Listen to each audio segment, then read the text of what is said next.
Break के बाद रुक करेंगे बुलेटिन की ओर, जिसमें बात होगी गोरखपुर की, जहां सड़कों पर धड़ल्ले से अवैध वाहन स्टैंड संचालित हो रहे हैं। साथ ही बात होगी हल्द्वानी की, जहां प्रतियोगी परीक्षाओं में नकल करवाने की साजिश रच रहे एक बड़े नकल गिरोह का पर्दाफाश हुआ। ऐसी तमाम खबरों पर विस्तार से होगी चर्चा। गोरखपुर के नौसर चौराहे पर अवैध टैक्सी स्टैंड पर जबरन वसूली का वीडियो सामने आया, जिसमें एक अर्टिगा ड्राइवर जबरन वसूली का विरोध करते दिख रहा है। यह अवैध टैक्सी स्टैंड अवैध वसूली अधिकारियों की मिलीभगत से हो रहा है। अवैध टैक्सी स्टैंड से प्रतिदिन हजारों रुपए की वसूली। गोरखपुर महानगर के प्रमुख चौराहों पर अवैध वाहन स्टैंड संचालित हो रहे हैं। प्रमुख चौराहों पर पुलिस की सरपरस्ती में वाहन खड़े होते हैं और ठूस ठूस कर सवारियां भरी जाती हैं। पुलिस पर स्टैंडों का संचालन रोकने का जिम्मा है, लेकिन मामला कमाई का है, इसलिए पुलिस भी चाहती है कि अवैध स्टैंड पर खड़े वाहनों का पहिया लगातार चलता रहे। गोरखपुर से सी न्यूज संवाददाता प्रदीप की रिपोर्ट। हल्द्वानी में प्रतियोगी परीक्षाओं में नकल करवाने की साजिश रच रहे एक बड़े नकल गिरोह का पर्दाफाश हुआ है। पुलिस और एसओजी टीम की संयुक्त कार्रवाई में गिरोह के 9 सदस्यों को गिरफ्तार किया गया है। पकड़े गए सभी आरोपी उत्तर प्रदेश और हरियाणा के रहने वाले हैं। एसएसपी प्रहलाद मेड़ा ने प्रेस कॉन्फ्रेंस कर इस मामले का खुलासा करते हुए बताया कि ये गिरोह आगामी एसएससी परीक्षा में सुनियोजित तरीके से नकल करवाने की योजना बना रहा था। पुलिस ने आरोपियों के कब्जे से 2 लैपटॉप, कई मोबाइल फोन, नकद रुपए, चेक और अन्य दस्तावेज बरामद किए हैं। पुलिस की इस कार्रवाई से एक बार फिर ये साबित हुआ कि परीक्षा तंत्र को चुनौती देने वाले ऐसे संगठनों पर पुलिस की पैनी नजर है। कितने लोगों को गिरफ्तार किया गया, क्या कोई ट्रांजैक्शन है? देखिए, पिछले कुछ सालों में उत्तराखंड के कुछ जो एग्ज़ाम है उनमें नकल के मामले आए थे। इसके बाद माननीय मुख्यमंत्री जी के द्वारा एक नकल विरोधी कानून बनाया गया और जो आगामी एग्ज़ाम उनको लेके एक वृहत दिशा निर्देश दिए गए हैं। इसी दिशा निर्देशों के क्रम में जब भी कोई एग्ज़ाम होता है तो स्थानीय पुलिस के द्वारा ऐसी एग्ज़ाम में हेराफेरी को रोकने के लिए काफ़ी सारे प्रिकॉशंस लिए जाते हैं। हमारी जो पुलिस की टीम है कंटिन्यूस सर्विलांस करती है, कंटिन्यूस इंटेलिजेंस कलेक्शन करती है कि कोई एग्ज़ाम में किसी तरीके की हेराफेरी तो नहीं हो रही है। पिछले हफ्ते हमें एक सूचना मिली थी कि जो एसएससी का एग्ज़ाम होने वाला है उसमें कुछ लोग हेराफेरी करने की तैयारी कर रहे हैं। इस सूचना के आधार पर जो पुलिस ने अपना सर्विलांस और जो है सीसीटीवी जो है उनको देखना शुरू किया और पुलिस को रामपुर रोड के एक होटल की सूचना मिली। उस होटल में जब रेड की गई तो कुछ संदिग्ध लोग वहाँ पकड़े गए। इन संदिग्ध लोगों के जब पूछताछ की गई और इनकी जब तलाशी ली गई तो इनके कब्जे से जो मोबाइल बरामद हुए हैं और जो लैपटॉप बरामद हुए हैं उनमें किसी एग्ज़ाम के रिगार्डिंग कुछ चैट बरामद हुई है, जिसमें कुछ अभ्यर्थियों से पैसा लेना और साथ ही एग्ज़ाम में उनकी हेल्प करने के मामले आए हैं। इसके साथ ही कुछ अभ्यर्थी जो उनके एडमिट कार्ड भी उनके पास मिले हैं। इन लोगों से डिटेल में पूछताछ करने पे पता लगा कि जो आगामी 6 तारीख से एसएससी का एग्ज़ाम होने वाला था उसमें यहाँ मुखानी में स्थित एक लैब जो है उसमें ये लोग जो अभ्यर्थी। हल्द्वानी से सी न्यूज संवाददाता लखन यादव की रिपोर्ट। विकासखंड ददरौल की ग्राम पंचायत ककरघटा में ग्राम समाज की भूमि की अवैध बिक्री का मामला सामने आया है। ग्राम प्रधान मुलायम सिंह ने आरोप लगाया है कि परिसेनिया में रहने वाले रामवीर नामक व्यक्ति ने ग्राम समाज की जमीन को 20,000 रुपए में अवैध रूप से बेच दिया। इससे ग्रामवासियों में भारी रोष है।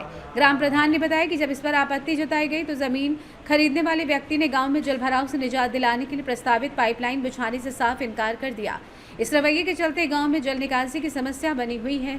ग्रामीणों ने प्रशासन से इस समस्या का समाधान निकालने की मांग की है। प्रधान का आरोप है कि कुछ विपक्षी लोग व असामाजिक तत्व उनकी छवि को धूमिल करने का प्रयास कर रहे हैं। उन्होंने कहा कि वे विकास कार्यों को पारदर्शिता के साथ अंजाम दे रहे हैं और जनता के हित में किसी भी साजिश के आगे झुकेंगे नहीं। ग्राम पंचायत जो है वो ककरघटा है, आपकी जो ग्राम सभा उसमें एक लगती है परसनिया। तो वहाँ परसनिया जो ग्रामवासी हैं तो वहाँ का उनका आरोप है कि आप जो यहाँ के ग्राम प्रधान हैं मुलायम, तो उन्होंने जो है यहाँ पे थोड़ा जल भराव रहता था, पानी निकलता रहता था, आपने इंटरलॉकिंग जो है डलवा दी, उसमें पाइप नहीं डलवाया। पूरा मामला बताओ क्या है? उसमें जो था सर, जो उन्होंने जो हमारा विरोध किया है उन्हीं की वो ग्राम समाज जगह थी। ग्राम समाज उन्होंने 20,000 में वो उनके हाथ बेच दी। किसने बेची थी? नाम? रामवीर। रामवीर ने किसको बेची है? रामवीर रामकुमार ने बेची है ओमपाल जगपाल और रिखराज को। वे वो ग्राम समाज की जगह थी, वहाँ तालाब था पहले, तो वो उन्होंने जगह राम कुमार ने बेची है, वो उन्होंने ले ली। अब उन्हीं की जगह में इंटरलॉकिंग पड़ी है, तो उन्होंने कहा जब हम 20,000 में मोल लिए हैं, हम क्यों इनका पानी निकलने, तालाब में हमने 20,000 रुपये की मिट्टी डलवाई, तो हम इनका पानी क्यों, हमने बहुत प्रयास किया। अब पूरा गांव कह रहा है कि हाँ इन्होंने, हमने नाली बनवाई, हमने उन्होंने कहा, हमने हाथ जोड़े और प्रार्थना भी की हमने कि इनका पानी निकलने की सहयोग करो, तो उन्होंने कहा नहीं, हमने मोल ली जगह, हम जबरदस्ती नहीं निकलने, प्रधान अगर जबरदस्ती निकालते हैं तो उनकी लेडीजें आए 2-3 और उन्हें हम पर विरोध किया, हम वहाँ से चले आए। यही कारण है। और उससे आगे 4-5 लोगों की और जगह पड़ती जो है। यहाँ पे मुख्य मार्ग है जहाँ ग्रामवासी रोज निवास करते हैं, आवागमन होता है, बच्चे भी पढ़ने जाते होंगे, तो उनका भी यहाँ पे आरोप है ये रास्ता वगैरह कई वर्ष हो गए, यहाँ पूरी प्रधानी कार्यकाल बीतने जा रहा है, मतलब जो है पूरा 5 वर्ष बीत जाएगा, अभी तक यहाँ पे खड़ंजा निर्माण नहीं हो पाया। 2 गली हैं जो मुख्य मार्ग। वो सर हमारे बस से बाहर है, किसलिए इतना हमारी निधि पैसा नहीं देती सरकार। जो है 3 किलोमीटर जो है पड़ता है, उसमें हम नहीं डलवा सकते हैं, और वो सरकार से हम 2 बार विधायक जी से कह भी चुके हैं कि हमारा थोड़ा निस्तारण करें। हमारे शाहजहांपुर से सी न्यूज़ संवाददाता फसाद खान की रिपोर्ट। खबर सूरत से, जहां रिंग रोड शहर दरवाज पर शाम के वक्त सब्जी की लारियां लगाई जाती हैं, जिससे ट्रैफिक जाम हो जाता है, जो कि बिल्कुल अवैध है। इस पर प्रशासन को ध्यान देना चाहिए। सूरत से सी न्यूज़ संवाददाता राज पुरोहित, कांतिलाल की रिपोर्ट।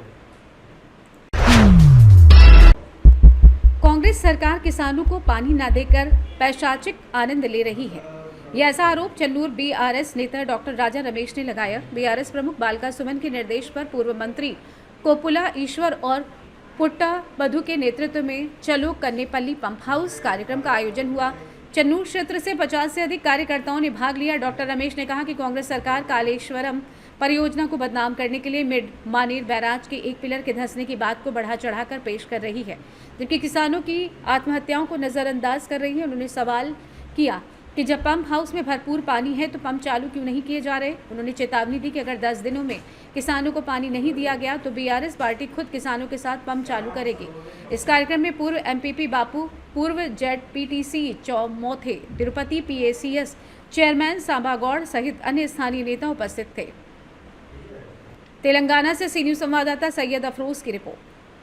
फिलहाल के लिए बुलेटिन में बस इतना ही। देश दुनिया की बाकी खबरों को जानने के लिए आप देखते रहिए सी न्यूज़ भारत।